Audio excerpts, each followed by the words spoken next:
Hoy es la fiesta del 20º aniversario del Grupo Soler, la noche de gloria de mi marido, Javier. Y yo, Isabel, su legítima esposa, llevo un vestido de seda verde musgo pasado de moda desde hace 3 años. Los tacones me torturan los pies, pero no me atrevo a sentarme porque aquí no hay ninguna silla para mí.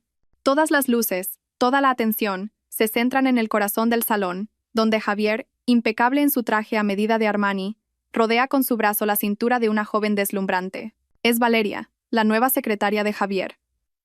Su cabello cae en ondas perfectas, y su vestido rojo, con un escote palabra de honor, se ciñe a un cuerpo escultural. Con orgullo, Javier la presenta a cada socio importante, con un tono afectuoso que yo no he oído en 10 años. Les presento a Valeria, mi esposa. ¿Mi esposa? Esas 2 palabras fueron como un puñal directo a mi corazón, pero no podía llorar. Ya estaba acostumbrada. Durante el último año, me había acostumbrado a ser una sombra invisible en mi propia casa, a ver cómo mi marido se exhibía públicamente con otra mujer.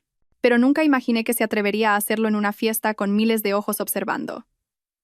Agaché la cabeza, esperando que nadie me reconociera. Pero el destino quiso burlarse de mí. Tras su ronda de presentaciones, Javier y Valeria se dirigían directamente a la mesa VIP número 1, el lugar que la organización me había asignado. Era el único sitio reservado para la esposa del presidente. Yo me había sentado allí al principio de la fiesta, antes de darme cuenta de la desfachatez de mi marido. Javier me vio. Un atisbo de desconcierto cruzó su mirada, pero se transformó al instante en irritación y frialdad. Sin dirigirme la palabra, llamó al joven jefe de organización que estaba cerca. Su voz fue lo suficientemente alta como para que toda la zona VIP guardara silencio. ¿Quién ha sentado a mi mujer aquí? Esta mesa es para nuestros socios más importantes. ¿Es que no sabes organizar?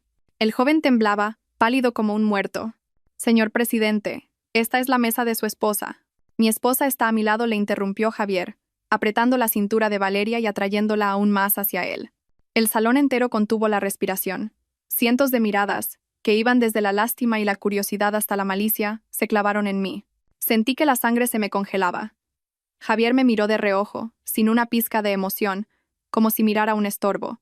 Señaló con el dedo el rincón más alejado del salón, cerca de los baños, donde el equipo de limpieza, seguridad y algunos empleados cenaban apresuradamente. «Ve a sentarte allí de momento», dijo, con un tono que era una orden. «No molestes a mis invitados». Me quedé petrificada, clavada en el sitio. La música suave de fondo se volvió estridente. Todos los sonidos se desvanecieron, dejando solo un zumbido en mis oídos. Sentía cientos de ojos atravesándome. Cada mirada era una aguja que desnudaba mi humillación ante todo el mundo. Había imaginado esta escena, pero vivirla superaba cualquier cosa que pudiera soportar. En ese momento Valeria, que se apoyaba victoriosa en el hombro de Javier, se separó de él y caminó hacia mí. Se movía con la agilidad de una gata. Su vestido rojo era una llama que consumía mi última brizna de paciencia. Se detuvo frente a mí, con una media sonrisa arrogante en los labios. Isabel dijo con una voz dulce, pero cada palabra era afilada como un cuchillo. «Javier ya te ha buscado un sitio. Vete allí. Este ambiente es demasiado sofocante para ti». Mi mirada cayó inconscientemente sobre su cuello. Bajo las luces de los candelabros de cristal, un collar de diamantes de Suárez brillaba con intensidad.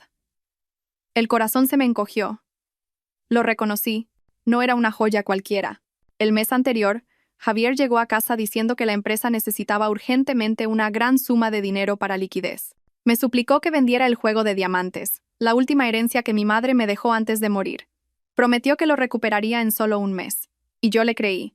Vendí el recuerdo más valioso de mi madre. Y ahora, el dinero de esa venta colgaba del cuello de su amante, convertido en un arma para humillarme. Valeria pareció notar mi mirada y, con un gesto provocador, se acarició el collar. «Es precioso, ¿verdad? Javier dice que fue diseñado especialmente para mí, que solo yo soy digna de llevarlo». Miró mi vestido anticuado y soltó una risita despectiva. «Mírate, con esas pintas no mereces sentarte en una mesa VIP». Apreté los puños con tanta fuerza que las uñas se me clavaron en la carne hasta sangrar. Tenía que aguantar. La función aún no había terminado. No podía derrumbarme aquí. Al verme en silencio, Valeria se envalentonó, creyendo que me había vencido. Se inclinó y me susurró al oído, con una voz venenosa que solo nosotras 2 podíamos oír. «¿Sabes por qué Javier te echa de aquí? Porque ni para llevarme los zapatos sirves». Un silencio aterrador me envolvió. La sangre pareció detenerse en mis venas. La ira, el dolor, El rencor de 10 años de engaños y un año de humillaciones se desvanecieron de repente, dejando solo un vacío gélido. Tenía razón. A los ojos de Javier, yo ya no valía ni como una empleada del hogar. Cientos de ojos seguían observando, esperando que gritara, que me abalanzara sobre ella, que protagonizara un drama lacrimógeno. Levanté la cabeza y la miré directamente a los ojos. Y por primera vez esa noche, sonreí. Mi sonrisa fue probablemente lo último que Javier y Valeria esperaban. No era una sonrisa feliz, ni forzada. Era una sonrisa serena, casi glacial. Por un instante, la expresión triunfante de Valeria se congeló, reemplazada por una sombra de desconcierto. Retrocedió un paso, como si mi sonrisa fuera más temible que una bofetada. La música se detuvo de repente. El maestro de ceremonias invitó a Javier y a Valeria al escenario principal para comenzar el discurso más importante de la noche. Miré al hombre que estaba bajo los focos, el mismo que 10 años atrás se arrodilló en la puerta de mi casa, suplicándome entre lágrimas que salvara su empresa de la quiebra. El mismo que me juró amor eterno. La humillación de hacía un momento se transformó en una calma extraña. Me erguí, alicé mi vestido arrugado y comencé a caminar. No hacia la mesa de los empleados, sino directamente hacia el escenario. Cada paso era lento y firme. Mis tacones resonaban sobre el mármol. Un sonido seco y rítmico en el repentino silencio de la sala. Todas las miradas se volvieron hacia mí, llenas de curiosidad y expectación. Javier, que sostenía el micrófono, se sobresaltó al verme acercarme. Su aire de suficiencia se desvaneció, reemplazado por la ira y el pánico. «¿Qué demonios haces?», siseó en voz baja.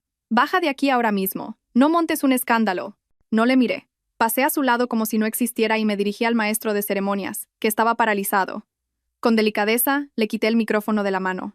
Respiré hondo, sintiendo miles de ojos clavados en mí. Paseé la vista por el salón y la detuve en el rostro de Javier, que se había vuelto lívido de rabia. Sonreí de nuevo. «Felicidades por el 20º aniversario del Grupo Soler». Mi voz resonó, clara y firme, a través de los altavoces. «Javier, antes de que continúes con tu discurso, solo quiero anunciar una pequeña cosa». Hice una pausa, dejando que la tensión alcanzara su punto máximo. «Acabo de programar el envío automático de un correo electrónico que contiene todas las pruebas de tu desfalco de 15 millones de euros, del blanqueo de capitales a través de empresas fantasma y de la evasión de impuestos durante los últimos 5 años. El correo se enviará simultáneamente a todos los miembros del Consejo de Administración, a la Agencia Tributaria y a la Unidad de Delincuencia Económica y Fiscal. Se enviará dentro de 1 hora, a menos que yo cancele la orden personalmente». Un silencio absoluto, tan denso que podía cortarse, cayó sobre el salón. Todos estaban atónitos. El rostro de Javier pasó del blanco al gris ceniza. Balbuceó, incapaz de articular palabra. ¿Qué dices? Presa del pánico, apartó a Valeria de un empujón instintivo, como si fuera un objeto de mala suerte. Ella, desprevenida, tropezó y cayó estrepitosamente al suelo, su vestido rojo extendiéndose como una flor marchita. Javier se tambaleó hacia mí, pero sus piernas le fallaron y se desplomó de rodillas a mis pies, con su traje carísimo, ante la mirada de 1000 invitados. Dejé el micrófono sobre la mesa, me di la vuelta y bajé del escenario con calma. No miré atrás. Al caos que dejaba. No me importaron los gritos de Valeria, los crecientes murmullos de la multitud, ni la imagen del hombre que una vez fue mi mundo, postrado en el suelo. Mi corazón era un bloque de hielo. Atravesé la multitud, que se abría a mi paso como las aguas de un mar, y salí del hotel, dejando atrás un paraíso que acababa de derrumbarse. La noche madrileña seguía brillando, pero para mí las luces solo eran manchas borrosas y sin vida. Paré un taxi y le di la dirección de la villa en La Moraleja, el lugar que la gente aún llamaba nuestro hogar. El coche se puso en marcha, alejándome del tumulto. Apoyé la cabeza en la fría ventanilla, viendo los edificios pasar como en una película a cámara lenta. 10 años. 10 años de matrimonio que ahora se sentían como un largo sueño. Recordé nuestros comienzos. Entonces, el Grupo Soler era solo una pequeña startup en una oficina de 15 metros cuadrados en Malasaña. Yo, recién graduada con matrícula de honor en finanzas por ICADE, había rechazado una oferta de un prestigioso banco de inversión. Lo elegí a él. Elegí viajar en el asiento trasero de su vieja moto, repartiendo pequeños pedidos con él, comiendo juntos guisos sencillos y tortillas de patatas. Recordé el 2.º año de casados, cuando su empresa estuvo al borde de la quiebra por un contrato fallido. Ahogado por las deudas, desesperado, llegó a pensar en lo peor. Fui yo quien volvió a casa de mis padres, me arrodillé ante ellos y les supliqué ayuda. Vendí todas las joyas que mi madre me había dado, incluso pedí dinero prestado a mis parientes para dárselo a él y salvar su carrera. El día que recibió el dinero, me abrazó llorando como un niño y dijo: Isabel, te debo la vida, nunca te fallaré. En ese momento le creí. Creí en sus lágrimas, en sus juramentos. Creí que si estábamos unidos, superaríamos cualquier tormenta. Hice de todo: contabilidad, recursos humanos, incluso cocinaba para los pocos empleados. Sacrifiqué mi juventud y mi carrera para ser su apoyo incondicional. ¿Cuándo empezó a romperse ese sueño? Quizás no podría recordarlo con exactitud. El taxi se detuvo frente a la verja de la imponente villa. La luz cálida que se filtraba desde dentro no me dio ninguna sensación de hogar, solo me hizo sentir más sola y fría. Pagué al taxista y salí. De pie, frente a la magnífica puerta de hierro, me sentí una extraña. Esta era la casa que yo había diseñado y decorado con tanto esmero, pero nunca había sido realmente mi hogar. Solo era una jaula de oro para una esposa que ya no tenía valor. Entré en la casa vacía. El silencio era tan profundo que podía oír los latidos de mi corazón. Javier, por supuesto, no volvería a casa esta noche. Probablemente estaría enfrentándose a la ira del Consejo de Administración y los inversores. No me importaba. Solo sentía un agotamiento extremo, acumulado durante años. ¿Cuándo empezó a cambiar Javier? Quizás cuando el Grupo Soler firmó su primer contrato de 50 millones de euros, hace unos 5 años. Fue entonces cuando empezó a llegar tarde a casa, siempre con un perfume de mujer diferente impregnado en su ropa. Perfumes que nunca se repetían. Al principio se excusaba, diciendo que era por reuniones con clientes, por trabajo. Yo intenté creerle. Me autoengañé pensando que seguía siendo el hombre de antes, pero las explicaciones se fueron haciendo más escasas, reemplazadas por irritabilidad y mal humor. Empezó a criticarme, a decir que vestía de forma provinciana, que no sabía relacionarme y, lo más doloroso, que no podía darle hijos. Fue entonces cuando su madre, Pilar, vino del pueblo a vivir con nosotros. No vino a cuidar de nadie, sino a aliarse con su hijo en la guerra contra mí. Iba por todas partes diciendo que yo era un árbol seco, una mujer estéril. En cada comida, suspiraba mirándome, y luego a Javier, con un tono lleno de indirectas. «Qué mala suerte tiene esta familia. Mi Javier, tan brillante, ganando tanto dinero, y sin un solo hijo que continúe el apellido. Una mujer que no puede parir es una mujer incompleta. ¿Cómo va a retener a un hombre así?» Sus palabras eran puñales envenenados que herían mi amor propio. Pero lo que más me dolía era la actitud de Javier. Su silencio era su consentimiento. Usaba las palabras de su madre como la excusa perfecta para su traición. Empezó a salir y volver a su antojo, a tener relaciones extramatrimoniales abiertamente. Y entonces apareció Valeria, una secretaria joven, guapa y, lo más importante, que sabía cómo complacerle. Javier la contrató, dándole un puesto para el que no tenía cualificación. Y a partir de ahí, mi infierno comenzó de verdad. Dejó de ocultarse. La llevaba a reuniones con socios. Le compraba lujos de la milla de oro que yo nunca me atreví a soñar. Incluso la trajo a esta misma casa durante mis viajes de trabajo. Me había preguntado muchas veces por qué no podía tener hijos. Habíamos ido a las mejores clínicas de fertilidad. Los médicos decían que ambos estábamos perfectamente sanos. Pero pasaban los años y no me quedaba embarazada. Cada vez que recibía un resultado de ecografía con las palabras sin hallazgos patológicos, sentía una desesperación abrumadora.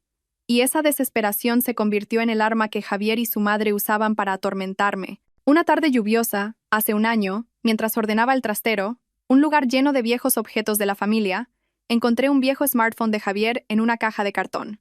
Pensaba que se había deshecho de él hacía años. Por curiosidad, o quizás por un presentimiento, lo puse a cargar. El teléfono todavía funcionaba. Abrí la aplicación de mensajes y fue entonces cuando mi mundo se derrumbó. Cientos de mensajes que Javier y Valeria se habían enviado desde el principio de su relación seguían allí. Mensajes apasionados, declaraciones de amor ardientes que él nunca me había dedicado a mí. Pero eso no era lo peor. Deslicé la pantalla hacia abajo y leí un mensaje que me detuvo el corazón. Javier había escrito: «Mi amor, solo un poco más de paciencia. En cuanto transfiera todos los activos de la empresa a cuentas en el extranjero a nuestro nombre, le daré la patada a esa estéril».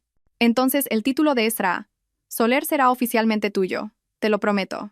Valeria respondió: «¿Y la casa? No quiero vivir donde ella ha estado». Javier: «Tranquila, la casa está a nombre de la empresa. En el divorcio, no verá ni un euro. La echaré a la calle con una mano delante y otra detrás. Esa estéril». El apodo cruel que su madre usaba a mis espaldas, ahora escrito por mi propio marido, Me derrumbé en el suelo frío del trastero, el teléfono se me cayó de las manos. Todo daba vueltas. Su desprecio, su humillación, todo formaba parte de un plan meticulosamente calculado. No solo quería divorciarse, quería destruirme, dejarme en la ruina después de exprimir mis 10 años de juventud y esfuerzo. No sé cuánto tiempo estuve allí sentada. Las lágrimas se me secaron, dejando solo un odio hirviente en mi pecho. Pensé en montar un escándalo, en enfrentarme a él. Pero ¿de qué serviría? Lo negaría todo. Y con sus preparativos, mi derrota sería aún más humillante. No, no podía caer así. No podía permitir que esa pareja de adúlteros lograra su objetivo. Si él quería actuar, yo actuaría con él. Asumiría el papel de la esposa sumisa, tonta y desesperada para que bajara la guardia. Y en la oscuridad, reuniría todas las pruebas, una por una. Y en el día de su mayor triunfo, de su máxima gloria, lanzaría el golpe mortal que lo arrastraría del cielo al infierno. Y ese día fue esta noche. Me derrumbé en el suelo frío del trastero. El viejo teléfono se me escapó de las manos y cayó sobre las baldosas. Pensé que su infidelidad y su plan para robarme era el colmo de la crueldad. Pensé que mi corazón había muerto en el instante en que leí la frase darle la patada a esa estéril. Pero estaba equivocada. Mis manos temblaban sin control. Recogí el teléfono como si una fuerza invisible me empujara. Mi dedo abrió la aplicación de notas en ese mismo teléfono antiguo. Había una única nota, guardada hacía 3 años. Unas pocas palabras que fueron como una sentencia de muerte que cerró la última puerta de esperanza y humanidad. Javier había escrito: el frasco de vitaminas de I. Cambiar pastillas tipo 48. Renovar cada 3 meses. El frasco de vitaminas de I. El frasco de vitaminas. Un escalofrío me recorrió la espalda.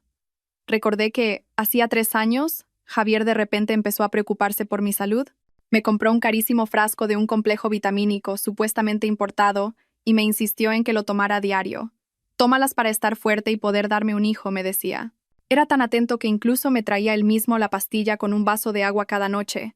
Yo me había conmovido, pensando que todavía se preocupaba por mí, que todavía anhelaba tener un hijo. Con la garganta seca me levanté como pude y corrí tambaleándome al dormitorio. Sobre el tocador, el frasco de cristal ámbar seguía allí. Lo abrí temblando y volqué las pocas pastillas que quedaban en mi mano. Había dejado de tomarlas hacía 1 año, desde que descubrí los mensajes, no porque sospechara, sino porque ya no quería nada que viniera de él. Al día siguiente, llevé las pastillas a un laboratorio de análisis independiente. Mentí, diciendo que las había comprado por internet y quería verificar su composición. 2 días después, recibí los resultados por correo electrónico. No eran vitaminas. Eran píldoras anticonceptivas de alta dosis, de uso diario. Me quedé sentada en el coche durante horas, con el informe en la mano, incapaz de llorar. Así que era eso. La razón por la que no podía tener hijos no era yo, era mi propio marido. Me había estado envenenando durante años. Me había robado mi derecho a ser madre. Me había convertido en una mujer incompleta, en un árbol seco a los ojos de su madre, a los ojos del mundo entero. Todas las críticas, los desprecios de Pilar, las miradas de lástima de los amigos e incluso mi propio tormento, todo formaba parte de su plan. Necesitaba una razón legítima para abandonarme. ¿Y qué razón más convincente que una esposa que no puede tener hijos? No solo quería mi dinero, quería aniquilarme desde la raíz, destruir mi dignidad y mi futuro. Un odio oscuro y denso se apoderó de mí, devorándome. El dolor de la traición sentimental desapareció, reemplazado por la sed de venganza de alguien acorralado. Esa tarde volví a casa, sabiendo la verdad más horrible. Entré. Javier y Pilar estaban en el salón viendo la televisión. Al verme, Pilar empezó con su cantinela habitual. ¿De dónde vienes a estas horas? De nada sirve que vayas rezando por ahí a los santos, la que no puede parir. No terminó la frase. Me desplomé en el suelo, delante de ellos. No grité, solo lloré. Lloré desconsoladamente, como nunca antes había llorado. Lloré por mi estupidez, por mis 10 años de juventud arruinados. Pero para ellos eran las lágrimas de la desesperación, de la aceptación de mi destino. Javier y Pilar se quedaron atónitos. Quizás nunca me habían visto tan hundida. Tras un instante de sorpresa, vi cómo intercambiaban una mirada de satisfacción y complicidad. Mi actuación había comenzado oficialmente. A partir de ese día, me convertí en otra persona. Ya no era Isabel, la brillante licenciada en finanzas por ICADE. Era la estéril, una sombra que vagaba por su propia casa. Dejé de arreglarme, de comprar ropa. Vestía prendas viejas y grises, siempre despeinada. Empecé a comer de forma austera, a pasar horas en silencio. Le dije a Javier que había aceptado mi destino, que ya no deseaba nada, solo quedarme en esa casa para tener un lugar donde honrar a mis antepasados. Javier y Pilar estaban encantados. Bajaron la guardia por completo. Pilar llegó a decir a las vecinas: «Pobre Isabel, por fin ha entrado en razón. Seguramente una vidente le dijo que no tenía remedio y lo ha aceptado». Javier se sintió aún más libre. Traía a Valeria a casa con más frecuencia. Incluso me obligaba a cocinar para ella, a servirle el té. Y yo lo hacía todo. Inclinaba la cabeza para servir el té. Mis manos temblaban mientras le ofrecía la taza a su amante. La escuchaba darme órdenes sobre cómo redecorar el dormitorio para que se ajustara al feng shui de Javier. Me tragaba cada humillación. Ellos me veían como un cascarón vacío, alguien completamente derrotada. Se equivocaban. Nunca había estado más lúcida y serena. De día, era la esposa sumisa. De noche, cuando la casa se sumía en el silencio, cuando Javier estaba ocupado en la habitación de al lado con su amante, era cuando la verdadera Isabel, la licenciada en finanzas, se ponía a trabajar. Usé mis conocimientos, los mismos que había abandonado por él, para empezar mi investigación. Contacté con antiguos colegas, aquellos que habían estado a mi lado y al de Javier desde los inicios, especialmente con el señor Manuel, el antiguo jefe de contabilidad, un hombre recto al que Javier despidió injustamente hacía 3 años por negarse a firmar contratos ficticios e informes financieros fraudulentos. Fui a su casa y le conté todo. El señor Manuel golpeó la mesa. Sabía que ese chico no era de fiar. Tranquila, Isabel. Todavía guardo algunas cosas. Creyó que despidiéndome se acababa el problema, pero se equivocó. El señor Manuel y otros antiguos compañeros del departamento financiero, todos resentidos con aquel traidor, me ayudaron en secreto. Tardamos un año viviendo en el infierno, fingiendo locura y sumisión de día, trabajando como una detective de noche. Rastreamos cada flujo de dinero, cada proyecto fantasma, cada sociedad pantalla que Javier había creado para blanquear dinero y desviar fondos al extranjero. La cifra de 15 millones de euros era en realidad mucho mayor. Esperé pacientemente durante un largo año, tragando amargura, esperando el día perfecto, el día en que él estuviera en la cima de su gloria, feliz con su amante. Y esa noche, en la fiesta del 20º aniversario del grupo, fue el escenario perfecto para entregarle mi regalo sorpresa. Volví a la villa cuando el reloj marcaba la 1 de la madrugada. La casa seguía en un silencio gélido. No encendí la luz del salón, dejando que la oscuridad me envolviera. No me sentía cansada. Al contrario, sentía un alivio extraño. La función que había durado un año, por fin, llegaba a su fin. Había cumplido mi parte. Me preparé una manzanilla, me senté en el sofá y abrí la tablet. No tuve que esperar mucho. A la 1:30 de la mañana, los principales diarios económicos digitales explotaron. Escándalo en el 20º aniversario del Grupo Soler. El presidente, acusado de desfalco por su esposa, se desploma en directo. El fantasma de la quiebra. Se prevé que las acciones de GSL se hundan en la apertura de mañana. ¿Esposa del presidente o saboteadora? ¿Quién es Isabel Fuentes? Los titulares, acompañados de fotos borrosas de la caída de Javier, del traspié de Valeria y de mi espalda mientras me marchaba, confirmaron que la tormenta había comenzado, incluso más rápido de lo que había previsto. Mi teléfono empezó a sonar. El teléfono fijo del salón sonó con estridencia, y luego el móvil que había dejado sobre la mesa. Números desconocidos y números que conocía de memoria. El de los miembros del Consejo de Administración, que hacía una hora brindaban con Javier. El de Pilar, mi suegra. Y por supuesto, el de Javier. Sonreí y di un sorbo a mi infusión. No contesté. Dejé que sonaran, que experimentaran el pánico y el miedo que yo había soportado. La habitación seguía a oscuras. Solo la luz de la tablet iluminaba mi rostro. Navegué por los foros de empresarios, donde unas horas antes elogiaban a Javier como un joven genio de los negocios.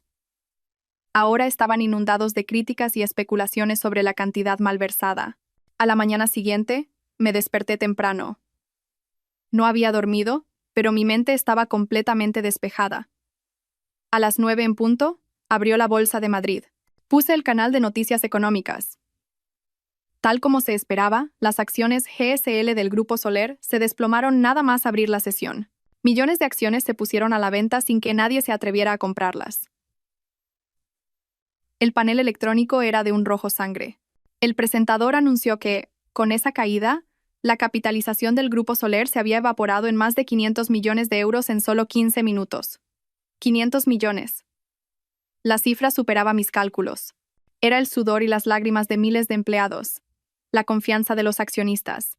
Todo destruido por Javier y su amante. Casi al mismo tiempo, la UDEF, Unidad de Delincuencia Económica y Fiscal, y la agencia tributaria emitieron comunicados oficiales en sus portales web, iniciarían una investigación exhaustiva sobre las actividades financieras del Grupo Soler, basándose en una denuncia y pruebas recibidas. Se emitió una orden de prohibición de salida del país, con carácter de urgencia para el presidente del grupo, don Javier Soler.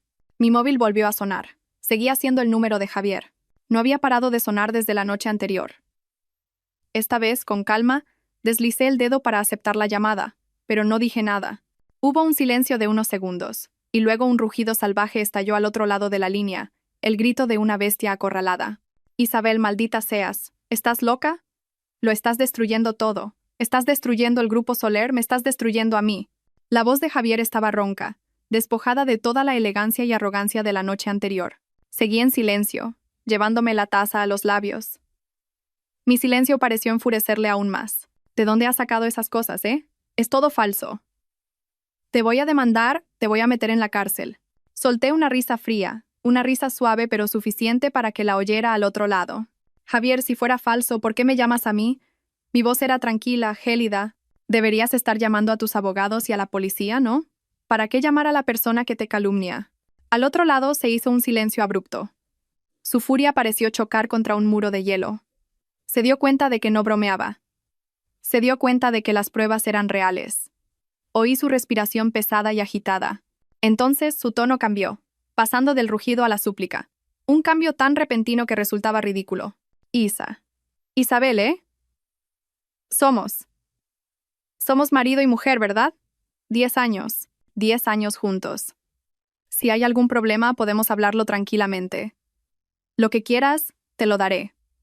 ¿Dinero? ¿Cuánto dinero quieres? Dinero. A estas alturas, todavía pensaba que lo que yo necesitaba era dinero. Recordé que 10 años atrás, con esa misma voz, me había suplicado que vendiera mis joyas para salvarle. 10 años después, con esa misma voz, usaba el dinero para negociar conmigo. Javier, le interrumpí. Esas palabras deberías guardarlas para los investigadores. Maldita seas, volvió a gritar. ¿Crees que has ganado? ¿Crees que voy a dejar que te salgas con la tuya? En ese momento oí los gritos estridentes de Valeria de fondo. Javier, dile que cancele el email. Que lo borre todo ya. Han llamado a mi padre del trabajo. Le han dicho que tiene que ir a declarar. Dile que pare ya. Ah, así que era eso. La última carta de su amante también se había visto afectada. Sonreí. Javier, dije lentamente. ¿Recuerdas lo que tu encantadora secretaria me dijo anoche? Dijo que no servía ni para llevarle los zapatos. Hice una pausa. Ahora dime, ¿crees que alguno de los dos merece que siga hablando con vosotros? Oí un estruendo de objetos rompiéndose al otro lado. Javier había perdido por completo el control. Gritó una última frase, una frase cargada de amenaza y desesperación. Te lo advierto, Isabel. Retira la denuncia inmediatamente. Destruye todas las pruebas. O haré que desaparezcas de esta ciudad. ¿Quieres morir? ¿Me amenazas? Mantuve mi tono sereno. Javier, deberías saber que tengo docenas de copias de seguridad de todas las pruebas. Están guardadas en muchos lugares, dentro y fuera del país.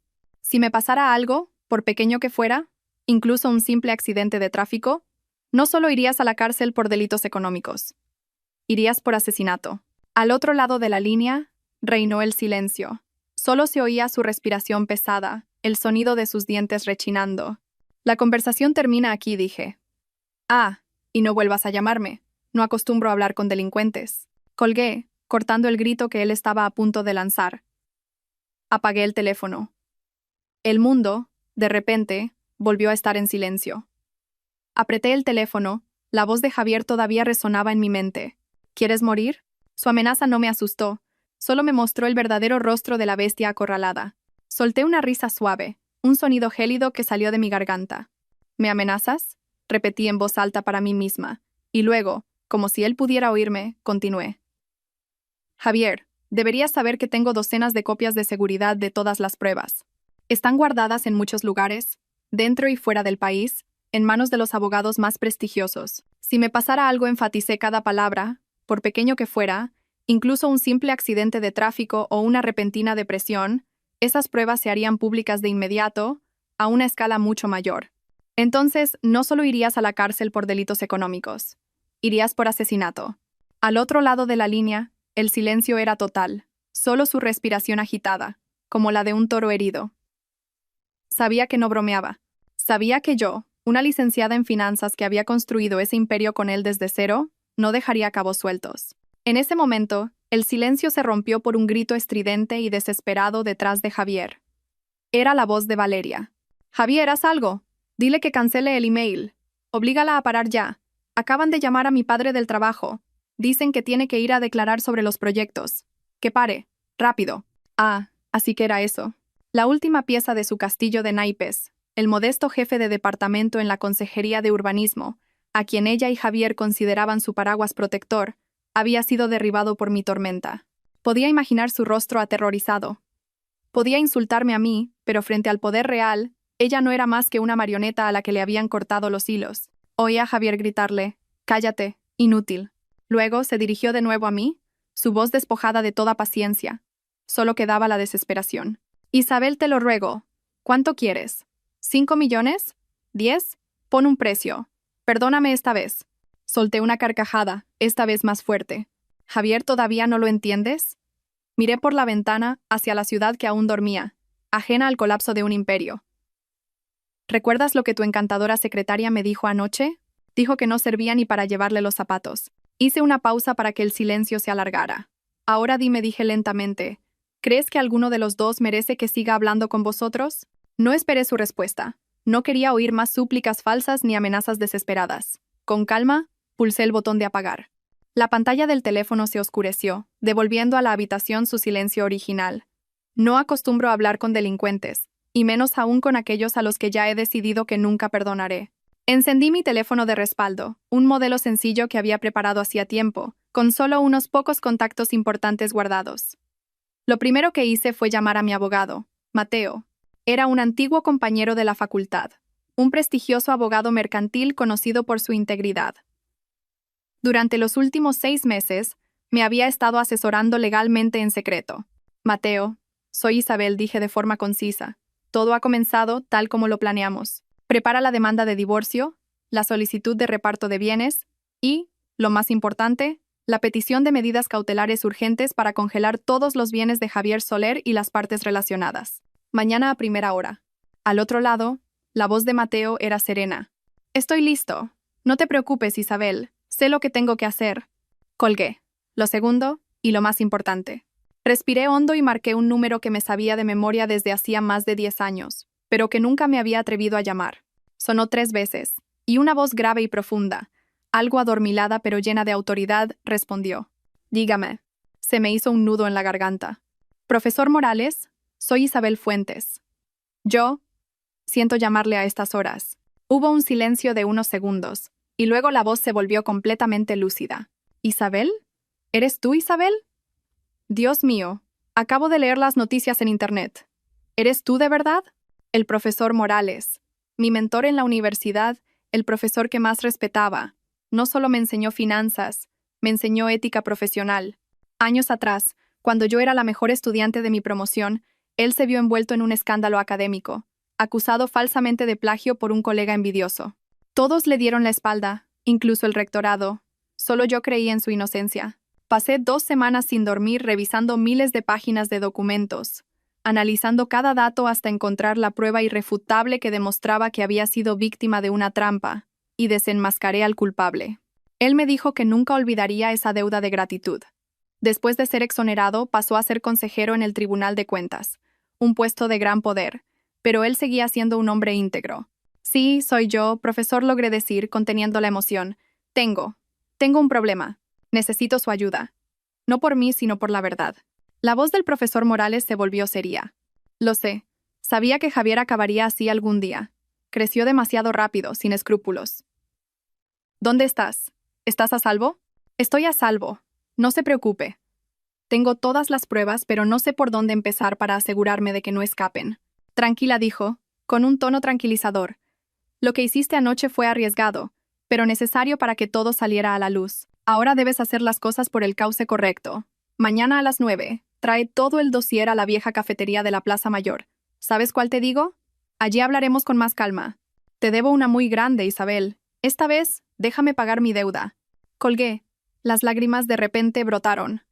Fueron mis primeras lágrimas de la noche, no de dolor ni de humillación, sino de gratitud. En este mundo oscuro y lleno de traición, todavía existían personas como el profesor Morales. Todavía existían la decencia y la justicia. Esa noche no dormí. Me senté en el despacho, organizando todo el dossier, cada documento, cada archivo de audio, cada extracto bancario, en un USB encriptado. Mis manos ya no temblaban. En su lugar, había una precisión gélida. A la mañana siguiente me desperté temprano. No puse la televisión ni leí los periódicos. Me preparé un café solo, sin azúcar. Necesitaba estar completamente lúcida. A las 9 en punto abrió la Bolsa de Madrid. Abrí la aplicación de trading en la tablet. Rojo. Un rojo sangre deslumbrante cubría toda la pantalla. El código de las acciones GSL del Grupo Soler se desplomó desde el primer segundo. Decenas de millones de acciones se pusieron a la venta al precio más bajo, pero la columna de compra estaba completamente vacía, en blanco. Nadie se atrevía a tocar un cuchillo al caer. En pocos minutos, la capitalización de un gigante empresarial se había evaporado en cientos de millones de euros. Miré los números danzar en la pantalla sin sentir ninguna satisfacción. Solo sentía lástima. Era el dinero, la confianza de tantos inversores, el trabajo de miles de empleados, gente como el señor Manuel, que lo habían dado todo por la empresa, todo reducido a cenizas por la codicia y la traición de Javier en una sola noche. Mientras divagaba, mi teléfono vibró. Era un mensaje de mi abogado, Mateo. Todos los bienes de Javier y Valeria han sido congelados. Se ha emitido la orden de prohibición de salida del país. Justo cuando apagaba la tablet, sonó el timbre. Miré por el monitor de la cámara. Era Pilar, mi suegra. Venía sola, no en el coche de lujo que Javier le había comprado, sino en un taxi. Parecía demacrada, despeinada, sin rastro de su habitual arrogancia. Abrí la puerta. Pilar, sin decir palabra, entró corriendo y se arrojó a mis pies, abrazándome las piernas y gritando entre sollozos. Isabel, hija, por favor, perdona a Javier. Perdónale. Fue una tontería. Puedes pegarme, insultarme, lo que quieras. Pero por favor, sálvalo. Con calma aparté sus manos de mi pierna. Miré a la mujer que lloraba desconsoladamente en el suelo. La misma que, hacía una semana, me llamaba árbol seco. La misma que disfrutó viendo cómo su hijo me humillaba. Señora, dije con voz serena, a quien debe pedir perdón no es a mí. Debe pedírselo a la ley. Y al único a quien debe culpar es a su propio hijo. En ese preciso instante, el telediario de las 10 de la mañana resonó en la televisión. La presentadora, con voz clara, les informamos de que la Unidad de Delincuencia Económica y Fiscal, UDEF, y la Agencia Tributaria acaban de emitir un comunicado de prensa oficial confirmando que iniciarán una investigación exhaustiva sobre las actividades financieras del Grupo Soler, basándose en una denuncia y pruebas de alta fiabilidad sobre presuntos delitos de desfalco, blanqueo de capitales y fraude fiscal sistemático. Se ha emitido una orden de prohibición de salida del país con carácter de urgencia para el presidente del grupo, don Javier Soler. Los sollozos de Pilar cesaron de golpe. Levantó la vista hacia la pantalla de la televisión, se quedó sin aire y se desmayó en el suelo. Llamé a una ambulancia para que la llevaran al hospital. No la acompañé. Solo llamé a un pariente lejano suyo cuyo número tenía. No tenía ninguna obligación, ni me quedaba un ápice de sentimiento que malgastar con esa familia. Mi deber ahora era acudir a mi cita con el profesor Morales. Conduje hasta el barrio antiguo, donde se encontraba la vieja cafetería en la que solía sentarse el profesor. Un pequeño local escondido tras una bugambilla, un espacio tranquilo que olía a café recién molido y a libros viejos. Era el polo opuesto al lujoso y falso Hotel Palace de la noche anterior. El profesor Morales ya me esperaba en una mesa del rincón. Parecía más mayor desde la última vez que lo vi. Su pelo estaba completamente blanco, pero sus ojos, tras unas gruesas gafas, seguían siendo increíblemente lúcidos y cálidos. Al verme, sonrió con amabilidad. «Ya estás aquí, hija. Siéntate. Has pasado por mucho». Su suave palmada en el hombro, sus amables palabras, de repente hicieron que toda la fortaleza y la frialdad que había mantenido durante las últimas 24 horas amenazaran con derrumbarse. Respiré hondo para contener las lágrimas. No podía mostrar debilidad ahora. «Buenos días, profesor. Gracias por dedicarme su tiempo». Me senté y coloqué el USB y un grueso dossier sobre la mesa. «Profesor, todas las pruebas que he reunido están aquí. Los flujos de dinero, las empresas fantasma en el extranjero, los contratos ficticios y también». Dudé un segundo. La prueba de que me estuvo dando pastillas anticonceptivas en secreto durante años. La mano del profesor Morales, que sostenía una taza de té, se detuvo en el aire. Levantó la vista bruscamente, y sus ojos amables brillaron con una chispa de ira. Golpeó suavemente la mesa. Sabía que era un canalla, pero no imaginé que fuera un monstruo sin alma. Guardó silencio un momento para contener su enfado, y luego dijo: «Lo has hecho muy bien, Isabel. Muy completo, muy detallado. Sin duda, eres alumna mía». Miró el dossier, pero no lo tocó. Pero continuó: «No me lo des a mí». Me quedé helada. ¿Perdón? Pero... El profesor Morales hizo un gesto con la mano. «Escúchame. Si me lo das a mí, Javier y su abogado se acogerán a nuestra relación personal. Dirán que conspiraste conmigo, que usaste el poder del Tribunal de Cuentas para tenderle una trampa. De esa manera, todas tus pruebas, aunque sean reales, perderán mucho valor ante un juez». Comprendí. Me estaba protegiendo a mí y a su propia integridad. «Entonces, ¿qué debo hacer?» «Debes presentar la denuncia tú misma», dijo con firmeza. «Preséntala directamente en la UDEF, en la Brigada de Delincuencia Económica. Ellos se encargan de los grandes casos.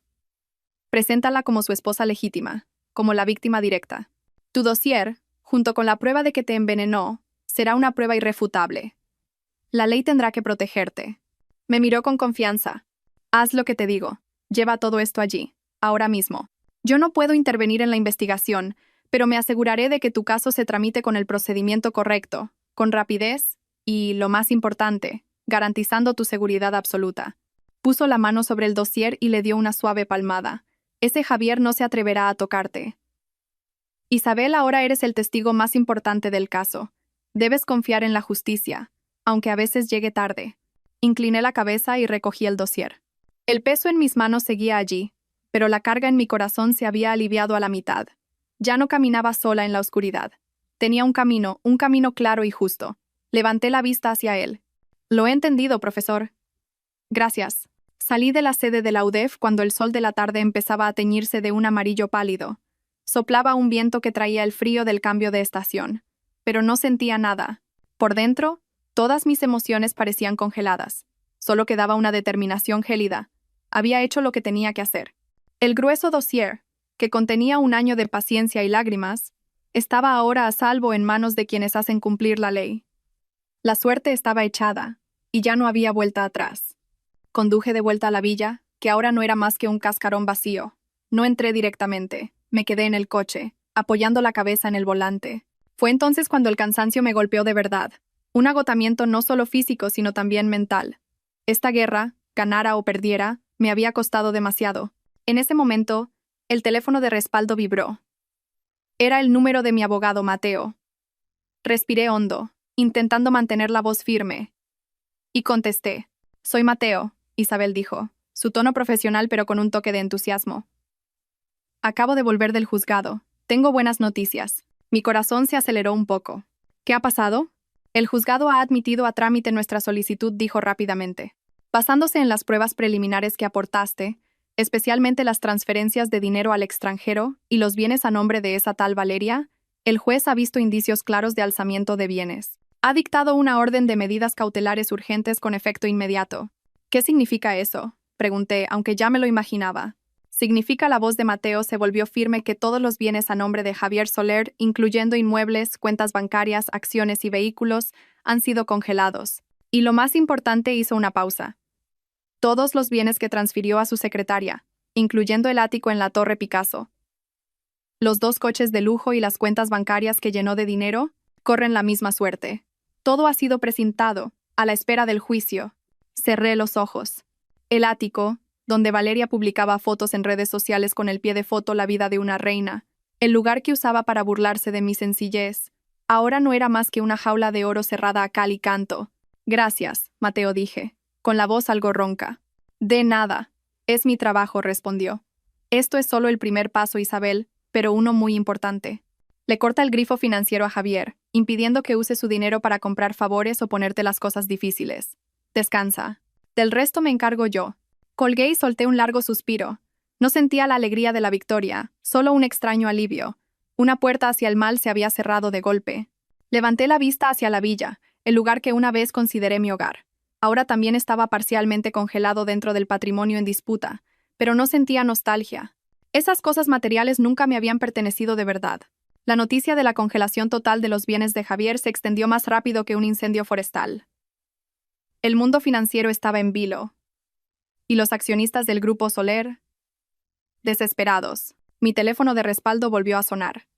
Pero esta vez no eran amenazas ni súplicas, sino números completamente desconocidos.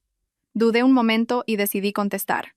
Dígame, ¿hablo con doña Isabel Fuentes, la esposa del presidente Soler? Dijo una voz masculina, grave y madura, respetuosa pero urgente. Sí, soy yo. ¿Quién es? Buenos días, Isabel. Soy Vargas, dijo el hombre. Enrique Vargas. Quizás no se acuerde de mí, pero fui uno de los que fundó el Grupo Soler con su marido y con su padre, en los inicios. Señor Vargas. El corazón me dio un vuelco. ¿Cómo podría olvidarle? El señor Vargas era el mejor amigo de mi padre, un ingeniero brillante y honesto. En su día, él y mi padre invirtieron todos sus ahorros para construir el Grupo Soler junto a Javier. Pero tras la muerte de mi padre, Javier usó artimañas para obligarle a vender su participación a un precio irrisorio y lo expulsó de la empresa que consideraba su hija. Sí, le recuerdo perfectamente. ¿Cómo está, señor Vargas? Mi voz sonaba emocionada. Bien, dentro de lo que cabe, rió con tristeza. ¿Quién me iba a decir que a mi edad tendría que ver esto? Isabel, su tono se volvió serio. Te llamo, en primer lugar, para darte las gracias. Gracias por tu valentía al desenmascarar a Javier. Ha ido demasiado lejos. Ha convertido el sueño de tu padre y el nuestro en su lavadora de dinero personal. Solo he hecho lo que debía, señor. No, Isabel me interrumpió. Lo que has hecho no es solo buscar justicia para ti, sino salvar al Grupo Soler.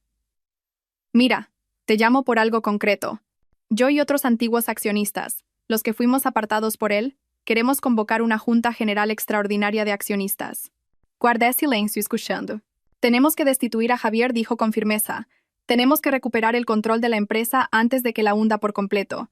Pero solos no tenemos suficiente peso. Tú, como su esposa legítima y como la persona que tiene las pruebas clave, tu voz ahora mismo tiene más peso que la nuestra. ¿Estarías dispuesta a unirte a nosotros? Una alianza. Nunca había pensado en ello. Mi lucha, que había sido una venganza personal, ahora adquiría un significado mayor. Recuperar el Grupo Soler. No era solo un activo. Era el legado de mi padre, el sudor y las lágrimas de gente como el señor Vargas. El esfuerzo de mis 10 años de juventud. Señor Vargas, dije, mi voz más firme que nunca. No solo me uniré a ustedes, lucharé con ustedes. El Grupo Soler debe volver a manos de quienes lo merecen. Al otro lado, oí al señor Vargas suspirar aliviado.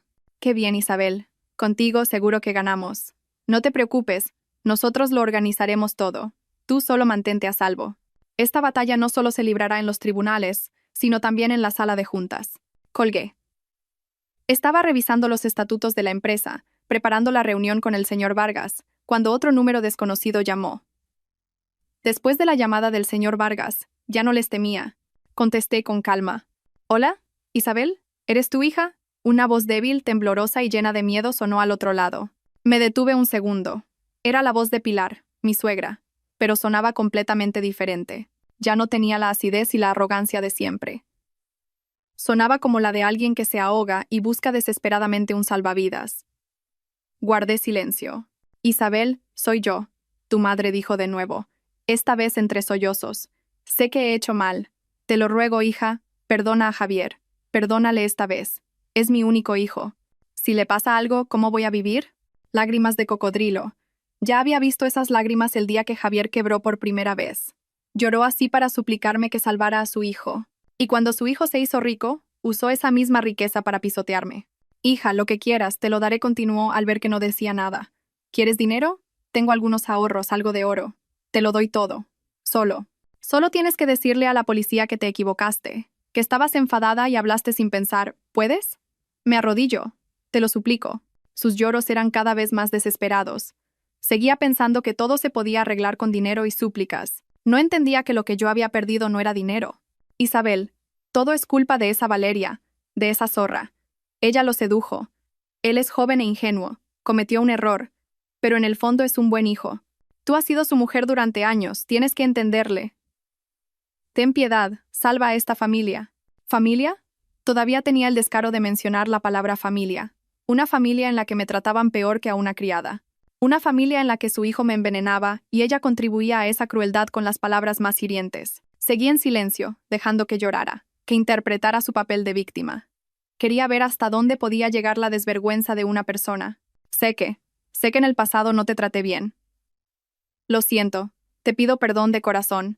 Puedes enfadarte conmigo, culparme de lo que quieras, pero Javier es inocente, por favor. Oía sus sollozos, sus súplicas cada vez más desesperadas. Pero en mi interior no sentía ni una pizca de compasión, solo un asco creciente. No estaba arrepentida de lo que había hecho. Solo tenía miedo. Miedo de perder a su hijo predilecto, de perder la vida de lujos que disfrutaba. Sus lágrimas no eran por mí, eran por ella misma. Cuando los sollozos de Pilar al otro lado de la línea amainaron un poco, dejando solo hipidos entrecortados, por fin hablé. Mi voz no era dura ni airada, sino extrañamente serena. Señora, dije, usando solo esa palabra. Mi tono pareció tener un peso invisible que la hizo callar de golpe.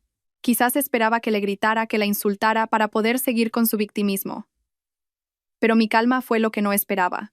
Dice que lo siente, continué, con voz monótona. Entonces, permítame preguntarle. Cuando Javier me abrazaba a Valeria delante de 1000 personas en la fiesta, humillándome, ¿dónde estaba usted? Ella guardó silencio. Cuando volví a casa desesperada, suplicándole que me ayudara, que hablara con él, ¿qué me dijo usted? ¿Se acuerda? No esperé su respuesta. Continué. Me dijo que era un árbol seco. Me dijo que una mujer que no puede parir tiene que aguantarse, que no se pusiera celosa por tonterías. ¿Es cierto o no? Al otro lado, solo oía su respiración cada vez más agitada. Dice que todo es culpa de Valeria, que Javier es inocente, proseguí, cada palabra como un cuchillo cortando su falsedad. Entonces, ¿quién fue la que aceptó encantada los regalos de Valeria y fue presumiendo por todas partes de que pronto tendría una nuera joven y guapa? ¿Quién ayudó a Javier a ocultar su relación con ella, llegando a mentirme diciendo que solo eran compañeros de trabajo cuando le pregunté? ¿Se atreve a decir que no fue usted? Yo, balbuceó, incapaz de articular palabra. Y por último mi voz se volvió gélida. ¿Sabe por qué durante tantos años no pude tener hijos? No es porque yo fuera un árbol seco. Es porque su hijo predilecto me estuvo poniendo anticonceptivos en la comida durante años. ¿Lo sabía? Dios mío. Oí un grito ahogado al otro lado, seguido de un silencio sepulcral. Como ve, concluí, mi voz desprovista de emoción, usted no solo se equivocó. Usted fue cómplice de todos los crímenes que su hijo cometió contra mí. Sus lágrimas ahora no son de arrepentimiento, son de miedo. Miedo a perderlo todo. Hice una pausa, respiré hondo. No puedo ayudarla, y no puedo perdonarle a él. Que la ley decida. Es la única justicia que existe. No esperé a que respondiera. Colgué y bloqueé su número. Me quedé sentada en silencio, mirando por la ventana. Mi relación con esa familia estaba oficialmente rota. La última pizca de compasión, si es que alguna vez la hubo, se había hecho cenizas tras esa llamada. Apenas terminé la llamada con Pilar, lancé el teléfono a un lado. El silencio en la villa se volvió de repente amenazador. Sabía que acababa de cortar el último hilo, aunque fuera falso, que me unía a esa familia. Y sabía que Javier, acorralado, no usaría solo las lágrimas de su madre como arma. Era un hombre temerario, un jugador desesperado. Cuando no tuviera nada que perder, haría cualquier locura. Corrí las cortinas. No me atreví a encender las luces del salón. Solo una pequeña lámpara de mesa en el despacho. Estaba revisando los estatutos del Grupo Soler, preparando los documentos para la reunión con el señor Vargas, cuando un estruendo metálico y un ruido de cristales rotos vinieron de la puerta principal. El corazón me dio un vuelco. Corrí a abrir el monitor de las cámaras de seguridad, las que había instalado en secreto hacía 6 meses en cada rincón. En la pantalla, apareció una escena aterradora. 4 o 5 hombres tatuados, de aspecto amenazador, estaban frente a mi puerta. El que parecía el líder, un hombre corpulento con una larga cicatriz en la cara, era el Cicatriz, un conocido delincuente al que había visto alguna vez con Javier en tratos turbios. Llevaban cubos de pintura roja y la arrojaban contra la verja blanca y los muros de mi casa. La pintura roja chorreaba como si fuera sangre. Uno de ellos usó un spray para escribir en la pared unas letras torcidas y rojas. «Zorra, morirás». La mano con la que sostenía el ratón me temblaba sin control. Esto ya no era una guerra empresarial, ni insultos en una fiesta. Era una amenaza real, una amenaza de muerte. Un miedo helado me recorrió la espalda. Había subestimado la crueldad de Javier, pero ese miedo duró solo unos segundos, reemplazado por una ira gélida. Este era el verdadero rostro de mi marido de 10 años. Cuando no podía comprarme con dinero o sentimentalismo, recurría a la violencia. En ese momento mi teléfono de respaldo sonó. Era el número de Javier. Probablemente estaba cerca, observándolo todo, Respiré hondo, intentando que mi voz no temblara, y contesté. Al mismo tiempo activé la grabación de la llamada. «Lo has visto ya, ¿eh? ¿Lo has visto, zorra?» La voz de Javier sonaba triunfante, enloquecida y llena de amenaza. Y esto es solo el principio. Para que veas lo que pasa cuando te enfrentas a mí. Guardé silencio, dejando que descargara toda su rabia. Te doy 2 opciones, rugió. 1. Mañana a primera hora retiras todas las denuncias, destruyes todas las pruebas y le dices a la prensa que me calumniaste. 2. Te mueres. Tú y toda tu familia del pueblo. Elige. ¿Me estás amenazando de muerte, Javier?, pregunté, mi voz seca pero extrañamente tranquila. Mi calma pareció sorprenderle y enfurecerle aún más. Matarte. No solo te mataré, haré que desees estar muerta. Te arrepentirás de haber hecho esto. Gracias, dije. Acabas de darme más pruebas para la policía. Esta grabación, junto con el video de las cámaras de la entrada, probablemente te sumará unos cuantos años de cárcel. ¡Tú! ¿Te atreves? Javier se quedó sin palabras. Luego soltó una palabrota y colgó. Miré la pantalla de la cámara, donde la pintura roja seguía goteando como lágrimas de sangre. Mis manos todavía temblaban, pero no de miedo, sino de una indignación que había llegado a su límite. Javier había cruzado todas las líneas. No solo era un traidor y un delincuente económico, era un vulgar matón. Actué de inmediato. No llamé a la policía local. Sabía que con los contactos de Javier podría ser contraproducente. Con calma me senté frente al ordenador, guardé la grabación de la llamada de Javier y exporté el video completo de las cámaras de seguridad, donde se veía claramente el rostro de El Cicatriz y sus secuaces. Comprimí los 2 archivos y los envié inmediatamente al correo seguro de mi abogado, Mateo, con un mensaje. Acabo de recibir amenazas de muerte. Necesito que dejes constancia notarial de estas pruebas de inmediato. A continuación, se lo envié al profesor Morales. Profesor, ha empezado a usar la violencia. Aquí están las pruebas. Mi teléfono sonó casi al instante. Era el profesor Morales. Su voz no sonaba adormilada, sino increíblemente urgente, aunque mantenía su calma característica. Isabel, tranquila. ¿Dónde estás? Quédate en casa. Cierra bien todo. Estás a salvo. Ese Javier es más tonto de lo que pensaba. Me sorprendí. ¿Perdón? ¿Por qué tonto? Me está amenazando. Hija mía, la voz del profesor Morales sonó casi aliviada. El hombre que ha ido a tu casa, el líder, ¿es un tipo con una cicatriz en la cara al que apodan el Cicatriz? Me quedé helada. ¿Cómo? ¿Cómo lo sabe? Isabel, la red de la UDEF ya estaba tendida desde hace mucho, no desde que tú denunciaste, explicó rápidamente. Llevan siguiendo al Grupo Soler desde hace un par de años, pero Javier era muy escurridizo, borraba todas las huellas. Y ese Cicatriz es un eslabón clave en su red de blanqueo de capitales a través de proyectos inmobiliarios fantasma. ¿Entiendes? Javier ha usado a su propio socio delictivo para amenazarte. Se está entregando él mismo. Me quedé sin palabras. Resulta que el mundo criminal que Javier había construido ya estaba en el radar de la policía. Pensé que luchaba sola, pero solo había sido la que encendió la mecha de una bomba ya colocada. Javier creía que me estaba amenazando, pero en realidad estaba caminando directamente hacia la jaula que la policía le había preparado. Quédate en casa, continuó el profesor Morales con firmeza. Voy a enviar las pruebas que me acabas de mandar directamente al equipo de investigación. Les has hecho un gran favor, Isabel. Llegarán enseguida. Colgué, sintiendo como si me hubieran quitado un peso de encima. Fui al salón y encendí todas las luces. Ya no tenía miedo. Me preparé una infusión, me senté en el sofá y esperé. Menos de 1 hora después, oí sirenas a lo lejos, pero no las habituales, sino las de vehículos especiales. Miré por la ventana. No era la policía local, eran varios coches de la Policía Nacional sin distintivos. Numerosos agentes de la UIP y policías de paisano acordonaron rápidamente la calle.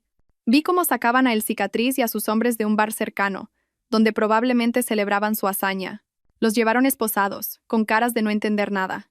Y entonces, el último coche, el que reconocí, el lujoso coche de Javier, también fue interceptado. Quizás venía a comprobar el resultado de su encargo. 2 agentes de paisano se acercaron y golpearon la ventanilla. No oí lo que decían, solo vi a Javier salir. Su rostro pasó de la ira al gris ceniza cuando vio a El Cicatriz esposado. Desde el piso de arriba, observé cómo el hombre que fue mi marido, el que me había amenazado con desaparecer, era conducido por 2 agentes a un coche, desaliñado y patético. La última red se había cerrado. Después de esa noche fatídica, las noticias explotaron como una inundación. Los titulares ya no se limitaban a la sección de economía, sino que saltaron a las páginas de sucesos y tribunales. El presidente del Grupo Soler, Javier Soler, detenido de urgencia por su presunta vinculación con una trama de crimen organizado y por amenazas de muerte a su esposa. La historia ahora tenía todos los ingredientes de una tragedia: amor, traición, dinero, corrupción y hasta mafiosos. Yo, de ser una esposa repudiada, pasé a ser el centro de la compasión pública, mientras que Javier se convirtió en el villano más odiado. Pero el efecto dominó no se detuvo en Javier. El primero en caer fue el padre de Valeria.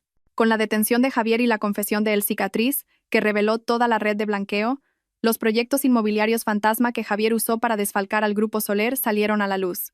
Y la persona que había firmado la aprobación de esos proyectos no era otro que el modesto jefe de departamento en la Consejería de Urbanismo. Se emitió una orden de suspensión de empleo y sueldo de inmediato para facilitar la investigación. El pilar que Valeria creía sólido se desmoronó en una noche. Y entonces, la tragedia la alcanzó a ella. Los bienes de Javier estaban congelados, y los de Valeria, al ser comprados por Javier, también fueron precintados para su embargo. Pasó de ser una reina viviendo en el lujo a no tener ni un céntimo. Pero lo peor estaba por llegar.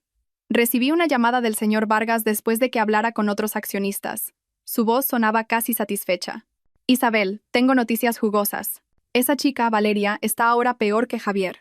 Me contó que Javier no solo usó el dinero del Grupo Soler, sino que también pidió grandes préstamos a prestamistas y usureros para financiar sus últimas operaciones, con la intención de desviar el máximo de activos posible antes de divorciarse de mí. Ahora que Javier estaba detenido y su dinero congelado, los acreedores no podían encontrarle, así que fueron a buscar a Valeria. Guardé silencio. No sentí alegría ni pena. Era el karma, el precio a pagar por la codicia y la maldad. Unos días después, un video se hizo viral en las redes sociales, más popular que cualquier noticia financiera.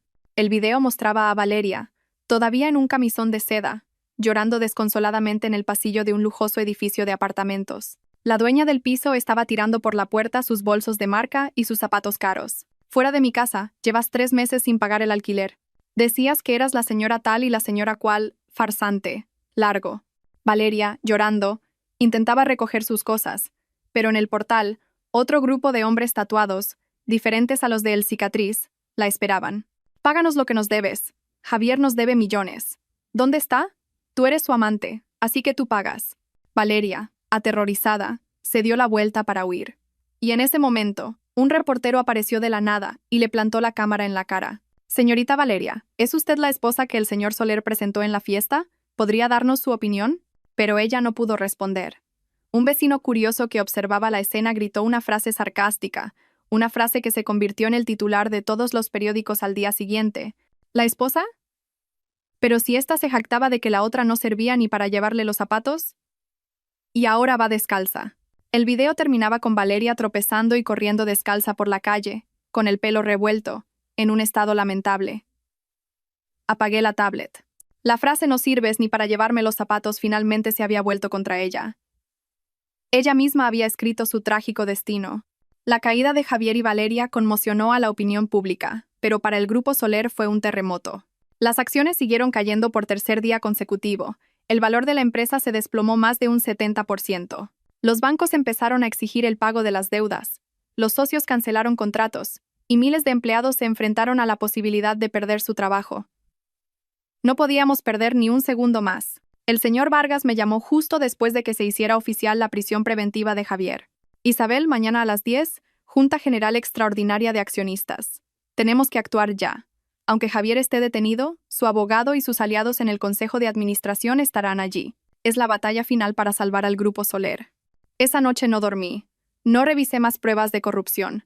En su lugar, leí detenidamente cada palabra de los estatutos de la empresa. No iría allí solo como una esposa agraviada. Yo, Isabel Fuentes, todavía poseía una parte significativa de las acciones. La herencia de mi padre que Javier había intentado arrebatarme pero que nunca había logrado transferir legalmente por completo. Iría allí como socia fundadora. A las 10 de la mañana, en la sala de juntas más grande del Grupo Soler, el mismo lugar donde días atrás se planeaba la lujosa fiesta del 20 grado aniversario, el ambiente era denso, tenso como la cuerda de un violín. A un lado estábamos yo, el señor Vargas y algunos antiguos accionistas, gente mayor, de aspecto austero, pero con una mirada llena de determinación. Al otro lado, el astuto abogado de Javier junto a 3 miembros del Consejo de Administración, los que habían sido sus cómplices en sus negocios sucios. El abogado de Javier fue el primero en levantarse, con un tono condescendiente. Señoras y señores accionistas, declaro que esta reunión es completamente ilegal. Mi cliente, don Javier Soler, sigue siendo el presidente legítimo del grupo. Está siendo víctima de una calumnia y todavía no hay una sentencia judicial. Lo que están haciendo es ilegal. El señor Vargas golpeó la mesa y se levantó de un salto, su voz resonando por encima de la del abogado. ¿Cómo se atreve a decir eso? El presidente del consejo está en prisión preventiva por desfalco, blanqueo de capitales, asociación con el crimen organizado y amenazas de muerte a su esposa. ¿Sabe que el Grupo Soler ha perdido el 70% de su valor en 3 días? Miles de trabajadores van a perder su empleo. ¿Quiere que nos quedemos de brazos cruzados mientras usted y ese miserable de Javier hunden el barco? El ambiente en la sala se caldeó. El abogado palideció. Todas las miradas se dirigieron hacia mí. Era mi turno de hablar. Con calma, me levanté y subí al estrado. Miré directamente al abogado, a los que todavía intentaban aferrarse a Javier. Señoras y señores, dije, mi voz clara y precisa, soy Isabel Fuentes. No solo soy la esposa de don Javier Soler. También soy la hija de don Antonio Fuentes, quien, junto con el señor Enrique Vargas, aquí presente, fundó el Grupo Soler desde sus cimientos. Hubo un murmullo en la sala. Muchos no sabían esto, solo me conocían como la mujer de Javier. El abogado del señor Soler tiene razón, continué. Legalmente, un tribunal aún no ha dictado sentencia, pero según los estatutos de esta empresa, nosotros, los accionistas, somos los verdaderos dueños del Grupo Soler y tenemos todo el derecho a proteger nuestro patrimonio. Levanté un documento. Según los estatutos, capítulo 5, artículo 28, apartado 3, la Junta General de Accionistas tiene la potestad de destituir con carácter de urgencia a un miembro del Consejo de Administración, incluido el presidente, si su conducta causa un daño grave e irreparable al prestigio, honor y patrimonio del grupo. Miré a cada uno a los ojos. El encarcelamiento del señor Soler, el desplome de las acciones, la cancelación masiva de contratos. ¿No es eso un daño grave? Nadie se atrevió a responder. Por lo tanto, dije con firmeza, yo, como socia fundadora, junto con el grupo de accionistas representado por don Enrique Vargas, propongo oficialmente la votación para la destitución inmediata de don Javier Soler del cargo de presidente del Consejo de Administración y de cualquier otro cargo que ostente en el Grupo Soler. La votación fue rápida. El bando de Javier, sabiendo que no podían oponerse a la mayoría, se abstuvo o votó a favor con la cabeza gacha. El resultado fue anunciado. Más del 90% de los accionistas votaron a favor de la destitución de Javier Soler. El abogado de Javier recogió su maletín y abandonó la sala en silencio. La batalla había terminado. El señor Vargas subió al estrado, con la voz entrecortada. El Grupo Soler ha vuelto a casa. Yo, Enrique Vargas, asumo oficialmente el cargo de presidente del Consejo de Administración de forma interina. Se giró hacia mí. Isabel, la empresa te necesita. Te necesitamos. Propongo tu nombramiento para un comité de supervisión especial que vigile todo el proceso de reestructuración financiera. ¿Aceptas? Miré las palabras Grupo Soler en la pared, el nombre que mi padre había elegido. Asentí con firmeza. Acepto. Salí de la sala de juntas del Grupo Soler, dejando atrás miradas de asombro, murmullos y los rostros pálidos del equipo legal de Javier. El señor Vargas me apretó la mano con fuerza, su voz quebrada por la emoción. Lo has hecho muy bien, Isabel. Tu padre desde el cielo estaría muy orgulloso de ti. Solo pude asentir, sin palabras. La sensación de victoria no era tan dulce como había imaginado. Era como si un analgésico hubiera dejado de hacer efecto, dejando un dolor sordo y un agotamiento profundo. Había estado en tensión durante demasiado tiempo. 1 año fingiendo sumisión, seguido de días de lucha contra los medios, la policía, mi suegra, los matones y ahora, el Consejo de Administración. Había sido fuerte y fría como una máquina. Pero justo cuando salí al gran vestíbulo del edificio, vi una figura familiar apoyada en un taxi, con los ojos enrojecidos por la preocupación. Sofía, susurré, casi sin voz. Sofía, mi única y mejor amiga. Éramos como hermanas desde la universidad. Ella es abogada y trabaja en Barcelona. En cuanto estalló la noticia de la fiesta, me llamó sin parar, pero no me atreví a contestar. Tenía miedo de que viera mi debilidad. Sofía me vio. Sin decir una palabra, dejó caer su maleta y corrió a abrazarme. Ese abrazo, tan fuerte y cálido, de repente rompió la coraza de fortaleza que había construido con tanto esfuerzo. Como una presa que se rompe, mis lágrimas brotaron sin control. Apoyé la cabeza en su hombro y lloré desconsoladamente, como una niña. No había llorado cuando me humillaron delante de 1000 personas. No había llorado cuando supe que me habían envenenado. No había llorado cuando los matones me amenazaron. Pero ahora, en los brazos de mi amiga, lloré. Lloré por mis 10 años de juventud tirados a la basura. Lloré por el hijo que nunca tuve la oportunidad de concebir. Lloré por mi propia estupidez al haber confiado en un monstruo. Llora, me consoló Sofía, su propia voz quebrada. Llora todo lo que necesites, amiga. Volé en cuanto leí la noticia. Te llamé y no contestabas. Tenía miedo de que hicieras una locura. Ese desgraciado. ¿Cómo ha podido hacerte esto? Negué con la cabeza intentando hablar entre sollozos. Me estuvo dando pastillas anticonceptivas durante años, Sofía. Yo. La mano de Sofía, que me acariciaba la espalda, se tensó. Pude sentir su ira. ¿Qué? Él. Sofía me apartó, mirándome directamente a los ojos. ¿Es verdad lo que dices? Asentí, más lágrimas corrían por mi rostro. Dios mío, qué monstruo, rugió Sofía en medio del vestíbulo. No se le puede perdonar. Isabel, escúchame, me sujetó por los hombros. Has hecho lo correcto, muy correcto. No puedes flaquear ahora. Si te vienes abajo ahora, te estarás fallando a ti misma, ¿entiendes? Asentí. Con esa clase de gente no se puede razonar con sentimientos. Llora todo lo que quieras hoy, dijo Sofía, secándome las lágrimas. Pero mañana tienes que levantarte, más fuerte que nunca. No solo tienes que divorciarte, tienes que meterlo en la cárcel. Las malas hierbas se arrancan de raíz. No se puede permitir que sigan haciendo daño. Las palabras de Sofía, firmes y frías como una sentencia, me sacaron de mi fragilidad. Tenía razón. No podía derrumbarme. Con Sofía a mi lado, sentí una fuerza renovada. No solo era una amiga en quien apoyarme, también era una abogada brillante.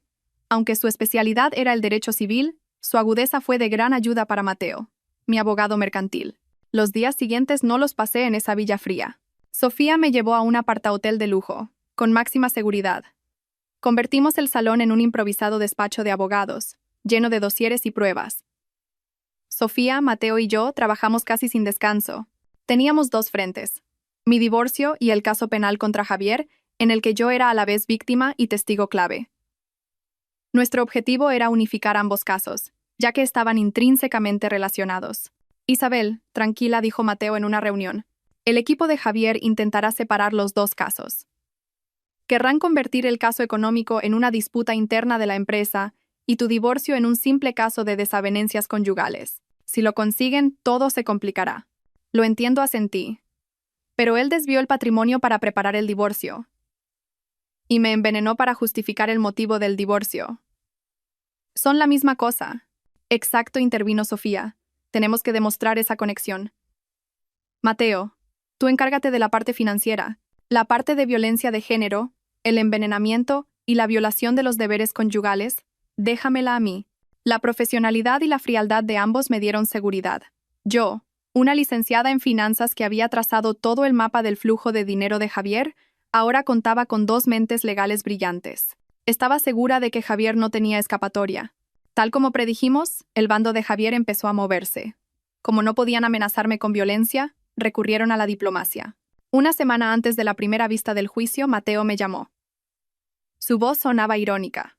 Isabel, el abogado de Javier, acaba de llamarme. ¿Qué querían?, pregunté, sin dejar de revisar documentos. Proponen una negociación. Solté una risa seca.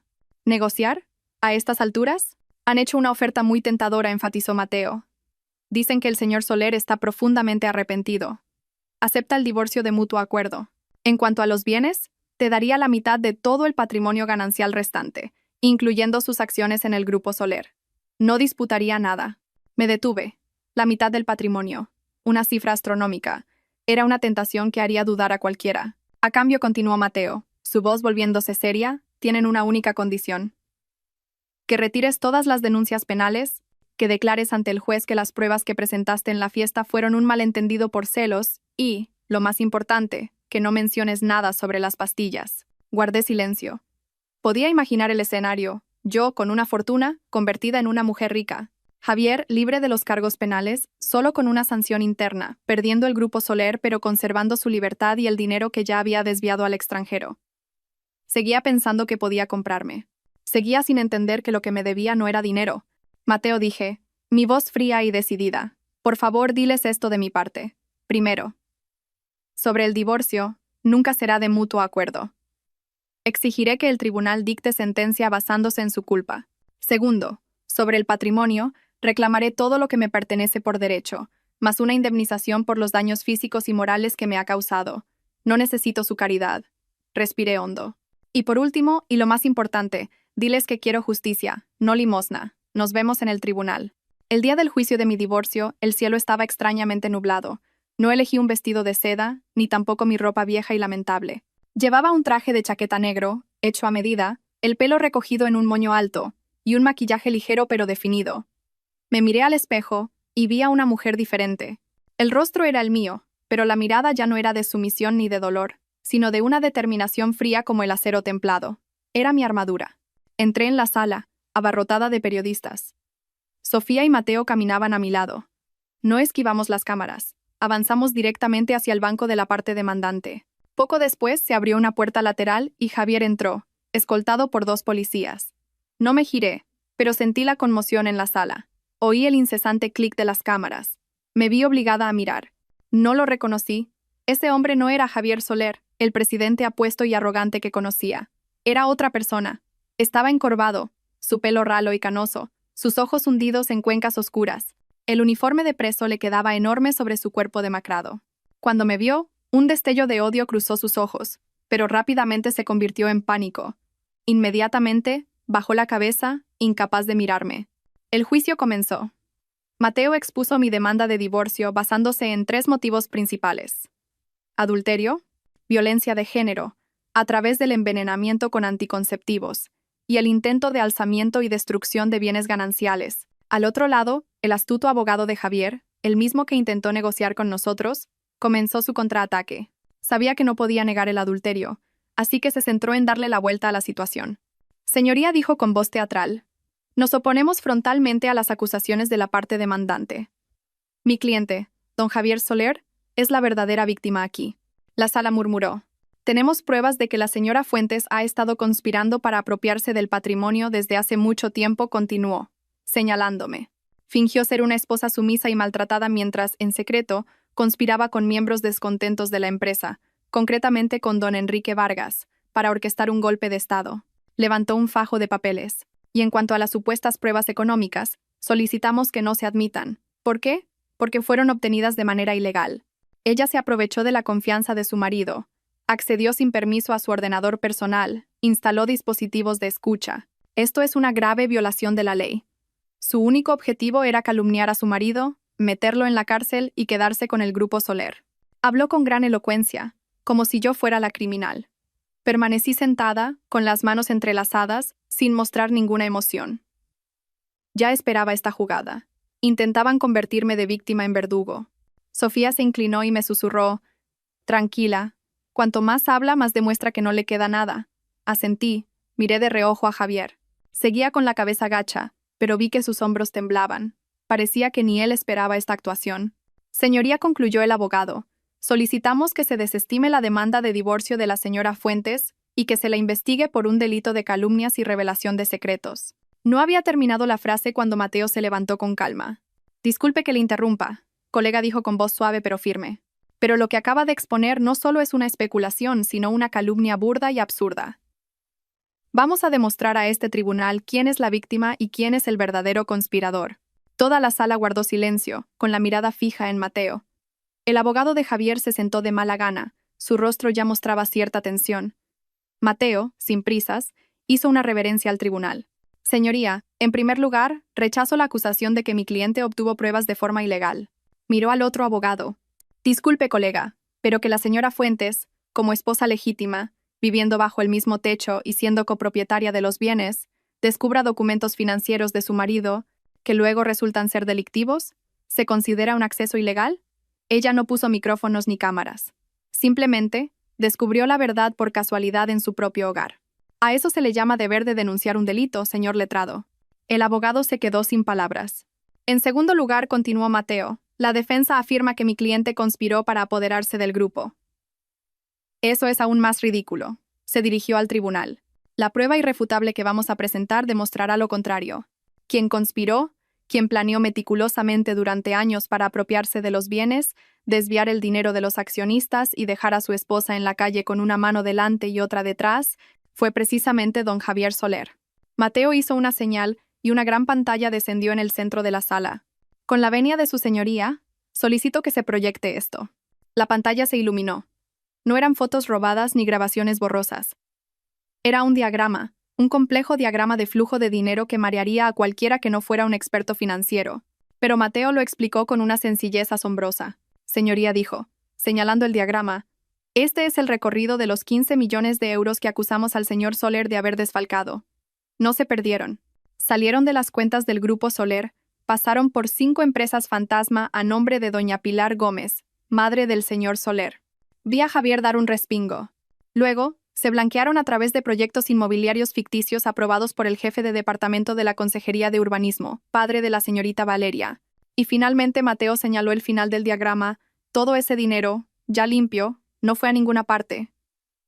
Fluyó directamente a una cuenta bancaria en Suiza. Y los titulares de esa cuenta, señoría, son 2 personas, don Javier Soler y la señorita Valeria Sanz. ¿Pruebas?, gritó el abogado de Javier. Eso es un diagrama que han dibujado ustedes. Mateo sonrió con frialdad. Por supuesto que tenemos pruebas. Solicito que se muestre el anexo. La pantalla cambió.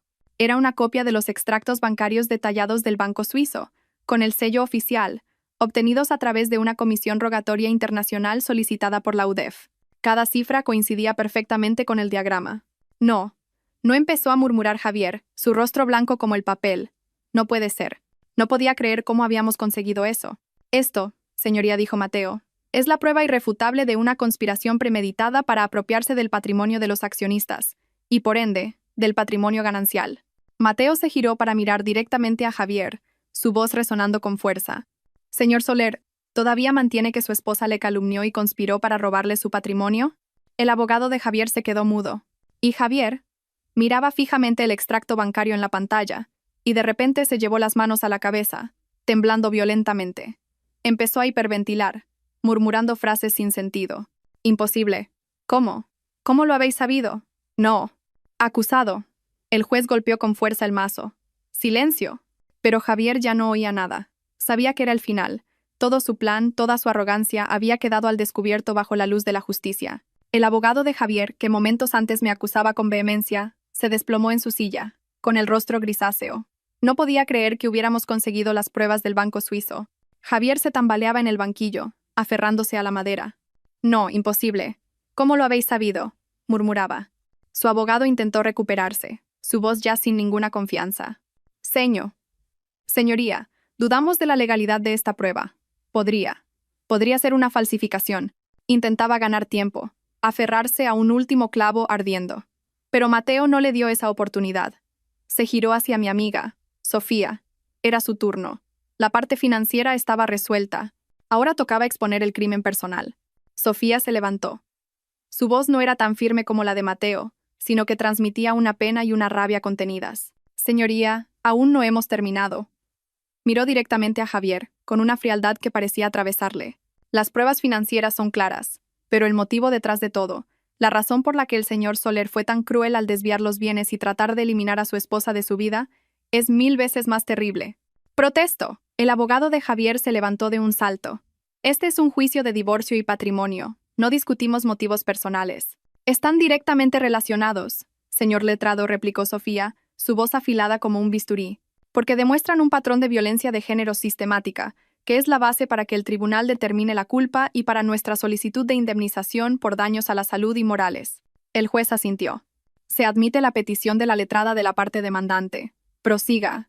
Sofía respiró hondo. Señoría, vamos a presentar nuestra última prueba. El golpe de gracia. Hizo una señal y la gran pantalla volvió a encenderse. Esta vez, no era un diagrama, sino la interfaz de un archivo de audio.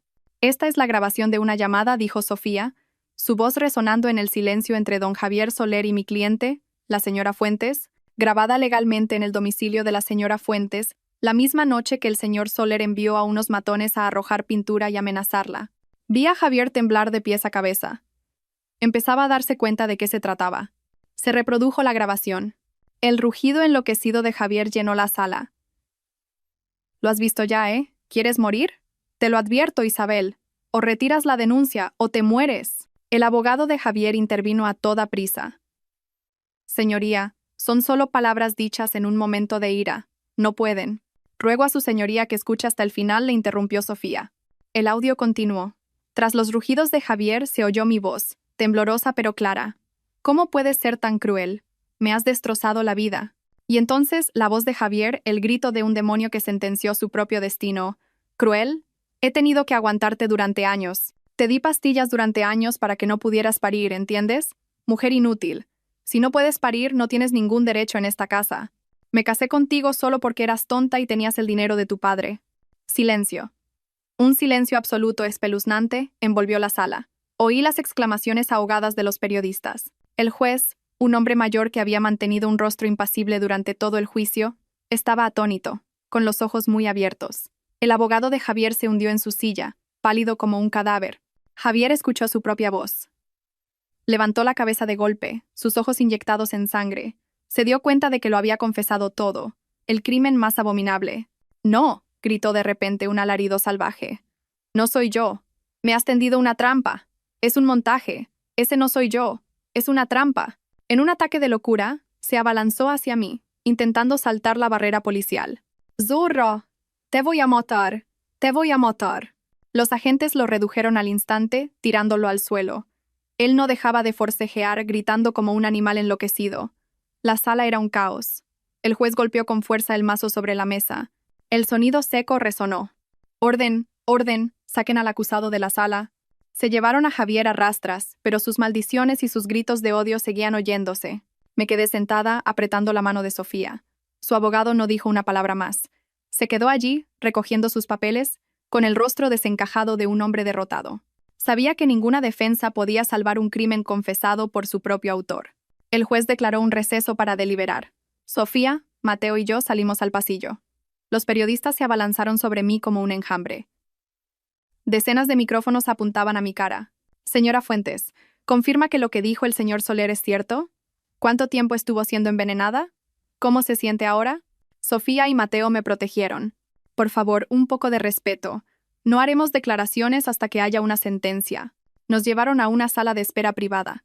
Sofía me sirvió un vaso de agua. Sus manos todavía temblaban de rabia, pero intentó sonreírme. «Se acabó, Isabel.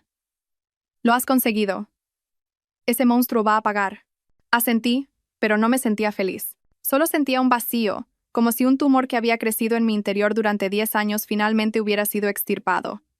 La herida seguía ahí, dolorosa, pero al menos el veneno ya no estaba. Ya no lo odiaba, solo sentía asco. 30 minutos después, nos llamaron de vuelta a la sala. El ambiente era solemne, casi irrespirable.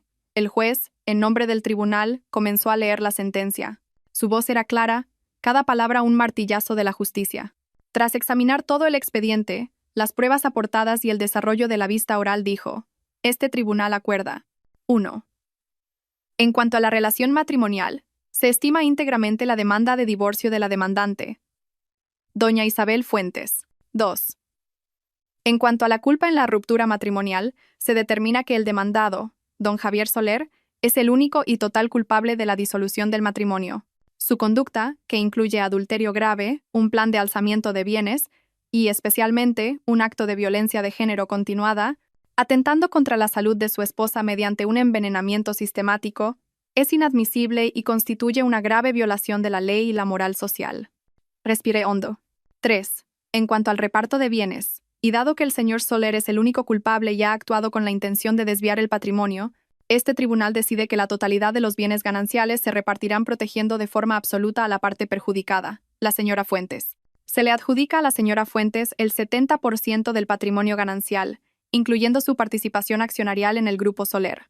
El 30% restante del patrimonio del señor Soler quedará embargado para, de forma prioritaria, indemnizar a los accionistas del Grupo Soler. 4.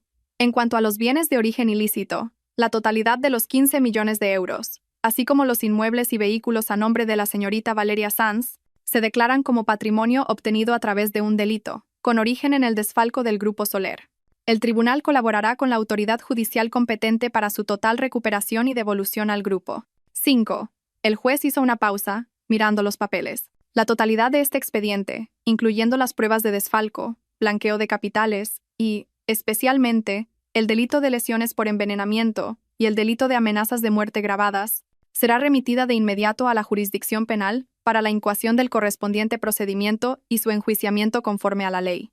El mazo de madera sonó, seco y definitivo. La sentencia estaba dictada. Todo había terminado. Me levanté, no lloré, solo sentí que las piernas me flaqueaban. Sofía y Mateo tuvieron que sostenerme. Había ganado. Había ganado de forma absoluta. Salí del juzgado. El cielo, que había estado nublado toda la mañana, de repente se abrió y salió el sol. La luz me dio en los ojos, deslumbrante, pero cálida. Respiré hondo. Era la primera bocanada de libertad después de 10 años en el infierno.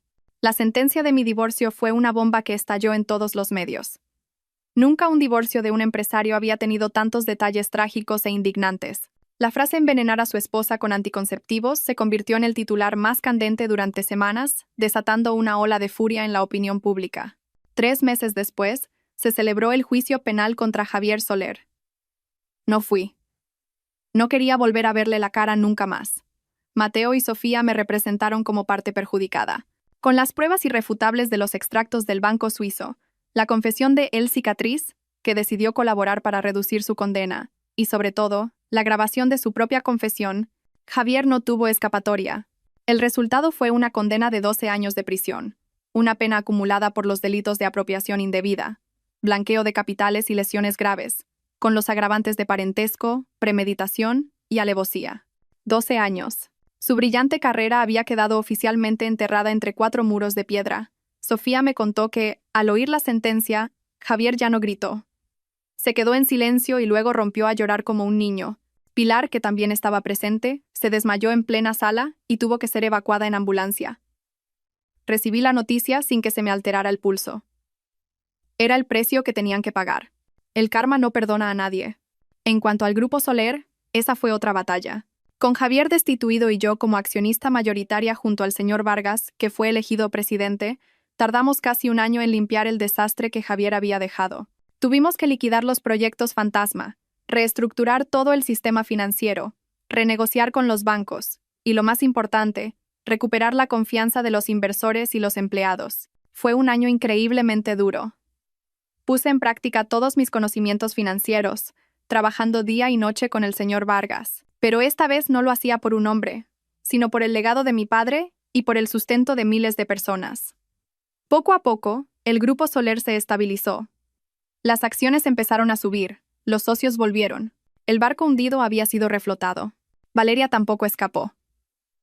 Como cómplice en la ocultación y disfrute de bienes de origen delictivo y blanqueo de capitales, fue condenada a 3 años de prisión. Su padre fue destituido y procesado por prevaricación.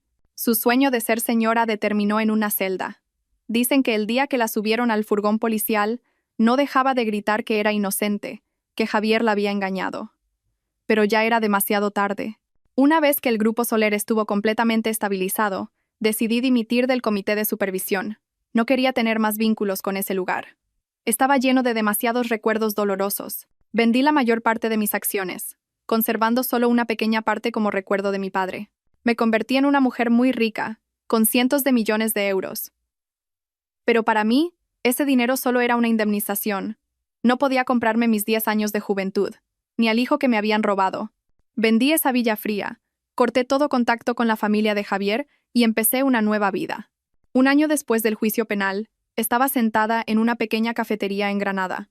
No un lugar de lujo, sino un café. Librería escondido en un callejón del Albaicín, con vistas a un valle de cármenes floridos. No elegí vivir en el extranjero ni una vida de lujos ostentosos. Compré un pequeño y tranquilo apartamento en la ciudad y viajaba a menudo a Granada, donde el aire puro me ayudaba a sanar el alma. Mi vida ahora era muy sencilla. Ya no era la esposa de nadie, ni una ejecutiva agresiva. Solo era Isabel. Con el dinero que tenía, fundé un pequeño fondo de inversión, muy personal. No invertía en inmuebles ni en bolsa. Invertía en startups de educación y tecnología limpia, especialmente en proyectos liderados por mujeres. No lo hacía por el beneficio, sino por ver florecer sueños hermosos, sueños no construidos sobre el engaño y la traición. Estaba leyendo un libro cuando la dueña del café me trajo una carta. «Esto es para ti. Es del servicio de correos de la prisión», me dijo en voz baja. Mi mano, al coger la carta, no tembló. La letra torpe y familiar del sobre era de Javier. No había sabido nada de él en un año. Con calma abrí el sobre. La carta era larga, varias páginas de cuaderno. Escribía mucho. Decía que estaba arrepentido, que en la cárcel se había dado cuenta de su error. Decía que el dinero y esa mujer lo habían cegado. Rememoraba nuestros inicios en aquel pequeño estudio de 15 metros cuadrados, diciendo que fueron los días más felices de su vida. Me contaba que Pilar, tras el shock, había sufrido un pequeño ictus y ahora vivía sola en el pueblo, en la pobreza, rechazada por sus parientes. Me suplicaba que, por los 10 años que compartimos, le enviara algo de dinero para sus medicinas. Y finalmente me pedía perdón. Decía que en un año más, cuando saliera de la cárcel, le gustaría verme para pedirme perdón en persona. Leí la carta entera, de principio a fin, sin saltarme una palabra. Mi corazón estaba en calma, como la superficie de un lago. No sentía odio, ni satisfacción, ni siquiera lástima. Seguía siendo el mismo, culpando a las circunstancias, a otros, intentando usar los sentimientos, la pena por su madre, para manipularme. Su esencia no había cambiado. Doblé la carta con cuidado. En la cafetería había una pequeña chimenea encendida, ya que las tardes en Granada refrescan. Me acerqué. Miré la carta en mi mano durante un largo rato. Mis 10 años de infierno, sus 12 años de cárcel. Era el karma, la justicia de la vida. No rompí la carta. Simplemente la dejé caer suavemente sobre las llamas. Vi cómo el fuego lamía el papel. Cómo sus palabras se encogían, se ennegrecían y se convertían en cenizas. El perdón ya no era importante. Perdonar no significaba olvidar ni darle otra oportunidad. Perdonar era simplemente no querer que su sombra, ya fuera de odio o de lástima, siguiera existiendo en mi mundo. Le di la espalda al fuego y volví a mi mesa. La infusión de manzanilla todavía estaba caliente. Di un sorbo. Su sabor suave y aromático se extendió por mi boca. Miré por la ventana, hacia el valle de flores que brillaba con los colores del atardecer. El cielo era inmenso, y yo apenas estaba empezando a aprender a volar. Estimados oyentes, la fuerza del perdón no reside en dar una oportunidad a otros, sino en concederle la paz a nuestra propia alma. Isabel eligió quemar la carta, no porque olvidara el pasado, sino porque decidió soltarlo para liberarse del rencor. Las mujeres de hoy deben ser independientes, no solo económicamente, sino también emocionalmente. Crean en la ley del karma, porque quien siembra vientos, cosecha tempestades. Dejar atrás un pasado doloroso es la llave para abrir la puerta a un futuro más feliz y brillante. Si esta historia les ha conmovido, les invitamos a suscribirse al canal, activar las notificaciones, compartir el video y dejar sus comentarios.